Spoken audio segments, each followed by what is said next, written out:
कहां है तुम्हारे ठाकुर जी, सेवा पूजा कैसी चल रही, अभी तक कर ही रहे हो? उनको लगी पत्थर है, बचपन में की होगी, अब तो बड़ा हो गया। कहां है तुम्हारे ठाकुर जी? बोले ठाकुर जी अभी नहीं है, ठाकुर जी तो गैया चराने गए। संत बोले मतलब?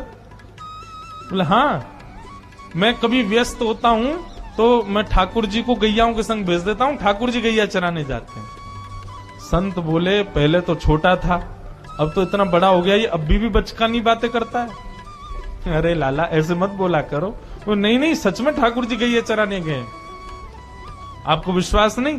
शाम को चलो मेरे संग। गुरु जी को लेकर के वन में गया तो वन में गैयाएं चर रही थी।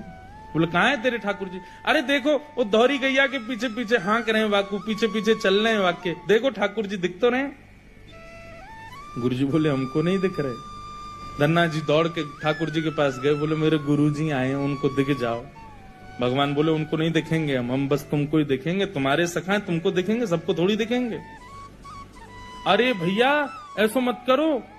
क्यों? बोले आपको और मोको एक दूसरे से मिलवावे वाले तो गुरुजी हैं। गुरुजी यदि मुझको नहीं देके जाते आपको, तो आप मुझे कैसे मिलते? मेरे गुरुदेव हैं, इन्होंने ही तो मुझको दिया था आपको। ठाकुर जी रीझ गए, पुनः पुनः धनुष की भक्ति, ऐसा भाव।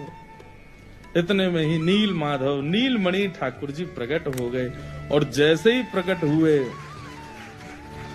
दूर खड़े गुरुदेव के एक एक रोम बिलखने लगा, रोने लगे, और धन्ना के चरणों में प्रणाम किया।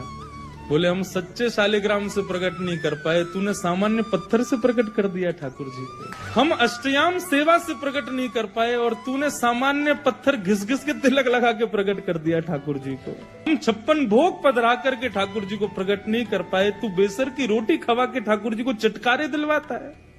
हम यहाँ ठाकुर जी से प्रार्थना करते हैं, कभी त्रिभंग लली से सीधे लली भी बन जाओ, ने पूरे दिन यूं ही खड़े रहो, दर्द है जाते हो, हाथ में ने हाथ सीधे कर लो।